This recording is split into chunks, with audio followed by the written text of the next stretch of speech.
Star प्रवाह वाहिनीवरील पिंकीचा विजय असो या मालिकेतील आजच्या भागात वडिलांची तब्येत ठीक नसल्यामुळे रात्री अपरात्री काहीतरी मदत लागेल म्हणून पिंकी युवराजला तिथेच थांबण्याची विनंती करते आणि तिची ती विनंती ऐकून युवराज मनाविरुद्ध का होईना पण तिच्या घरी थांबायला तयार होतो.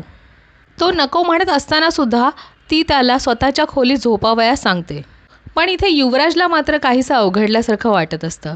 पण तरीही तो मनाविरुद्ध तिच्या खोलीत प्रवेश करतो आणि प्रवेश करत असतानाच तो काहीसा तिथे अडखळतो. पण तेवढ्यात पिंकी त्याला पुढे होऊन सावरते. पण तिचा स्पर्श झाल्याने तो आणखीन काहीसा अवघडून जातो आणि तिच्यापासून दूर उभा राहतो. पण तेवढ्यात पिंकी खोलीचा दरवाजा लावून घेते आणि तिला खोलीचा दरवाजा लावताना पाहून तो तिला विचारतो, तुम्ही खोलीचा दरवाजा का लावताय? राहू दे ना उघडा. जर समजा पप्पांना काही मदत लागली तर? त्यावर ती युवराजला म्हणते, डोंट वरी युवराजजी, पप्पांना काही लागलं तर नीरी आणि बबी मावशी आहेत तिथे. आणि कसं आहे ना की दरवाजा उघडा राहिला ना तर पाली वगैरे आतमध्ये येतात आणि मला पालींची फार भीती वाटते म्हणून मी दरवाजा लावून घेतला.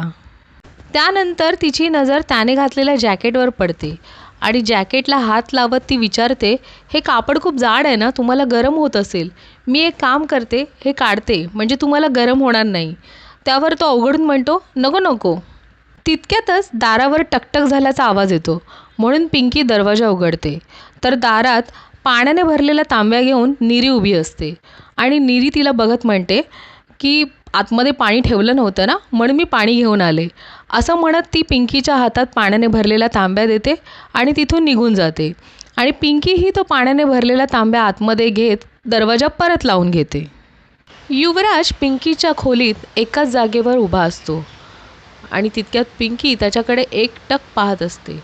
तिला तसं एकटक पाहताना पाहून युवराज तिला विचारतो की काय बघताय, काय झालंय?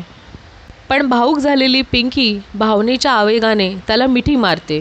तिने अशी मिठी मारताच तो फारच अवघडून जातो आणि तेव्हाच त्याला आईसाहेबांना दिलेलं त्याचं वचन आठवतं.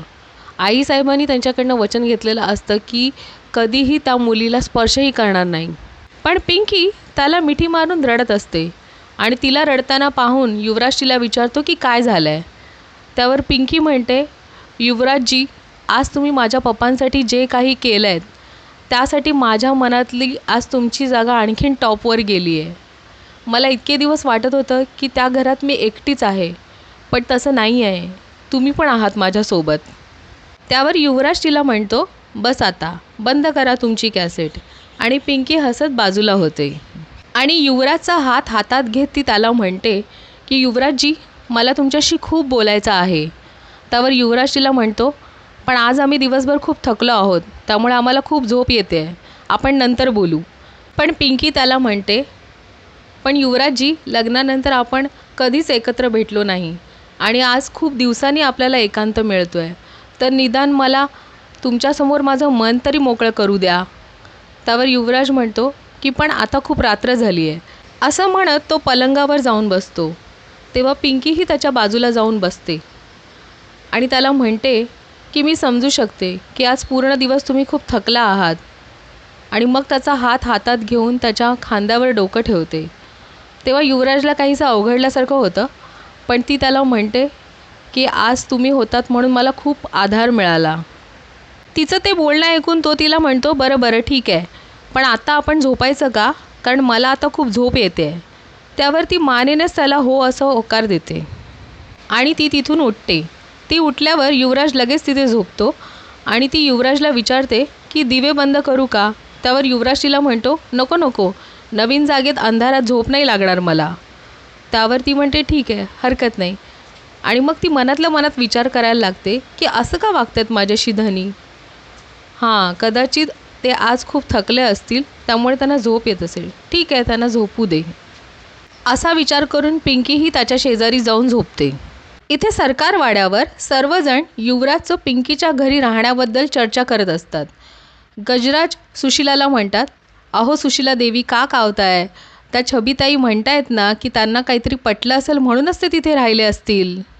त्यावर सुशिला गजराजला म्हणते, माझा पोरगा आणि ती पोरगी रात्रभर एकत्र राहणार ही कल्पनाच मला सहन होत नाही आहे.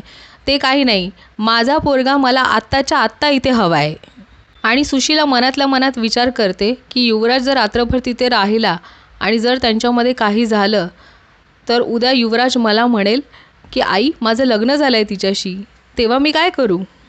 असा विचार करून ती गजराजला म्हणते, तुम्हाला नाही कळणार माझ्या मनातली भीती, ते काहीही असो पण मला आत्ताच्या आता युवराज इकडे हवा आहे. त्यावर तिच्या म्हणण्याला दुजोरा देत माईसुद्धा म्हणतात की बरोबर आहे सुशीलाचं, युवराजने इकडेच असायला हवं, त्याने तिकडे राहता कामा नये, त्यामुळे ताबडतोब त्याला इथे बोलावून घ्या. आता माईनीच आदेश दिल्यामुळे गजराज धनराजला म्हणतात की जावई बापू जरा फोन लावा युवराजला आणि ताबडतोब त्याला बोलावून घ्या. त्याप्रमाणे धनराज युवराजला फोन लावण्याचा प्रयत्न करतो पण युवराजचा फोन स्विच ऑफ येत असतो, त्यामुळे तो सर्वांना तसं सांगतो. पण ते ऐकून सुशीला मात्र फार अस्वस्थ होते. मला आत्ताच्या आत्ता तिथे घेऊन चला, युवराज तिथे एकटा राहता कामा नये, नाहीतर काहीतरी अघटित घडेल. तिचं ते बोलणं ऐकून चित्रा मनातल्या मनात विचार करते, आत्ता मजा येईल म्हातारीची, खूप पाण उतारा करते माझा आणि माझ्या नवऱ्याचा, आता ती पोरगी नाकावर टिचून युवराजला तिथेच ठेवेल. आणि सर्वांना म्हणते खूप हुशार आहे ती मुलगी, स्वतःच्या मनाला येईल ना तसंच करते.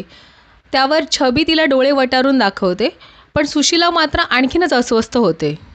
तिचा तो अस्वस्थपणा पाहून छबीसुद्धा तिला समजावण्याचा प्रयत्न करते पण सुशीला काहीही ऐकण्याच्या मनस्थितीत नसते. तेव्हा गजराज छबीला म्हणतात की छबी जा आईला आतमध्ये घेऊन जा. छबीसुद्धा सुशीलाला आतमध्ये जाऊन आराम करण्यास सांगते. त्याप्रमाणे सुशीला आपल्या खोलीत जायला निघते.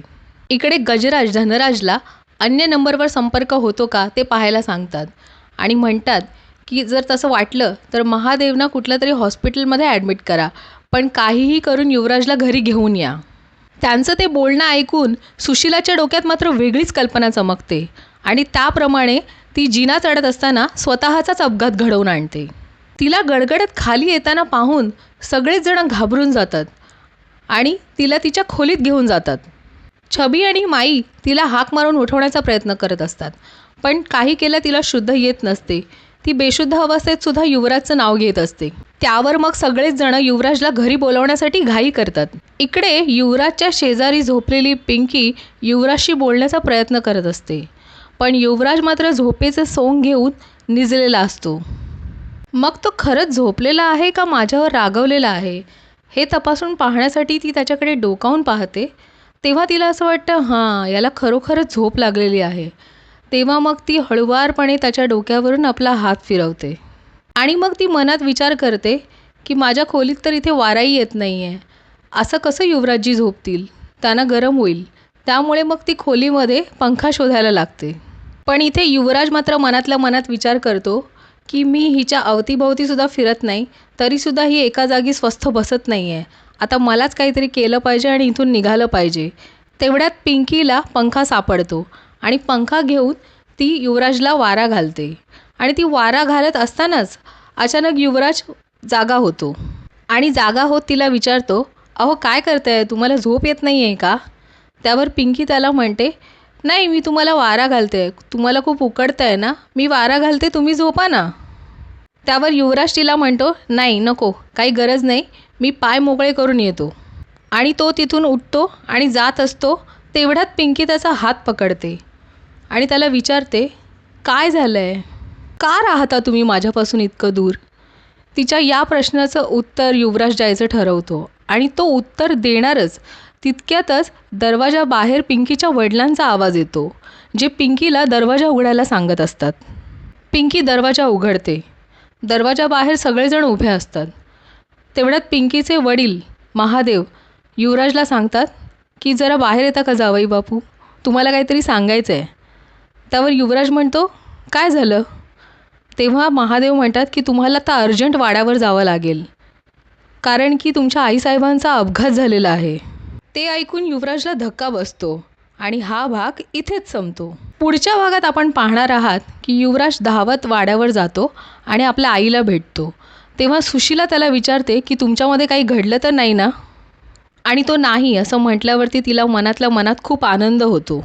इकडे महादेव विचार करतो की आईसाहेबांचा अपघात झाला आहे तर त्यासाठी माझ्या पिंकीला जबाबदार तर धरणार नाही ना, तिला अपशकुनी तर म्हणणार नाहीत ना. आणि ते BDO पिंकीला विचारतात, तू लग्न करून त्या घरात तर खुश आहेस ना.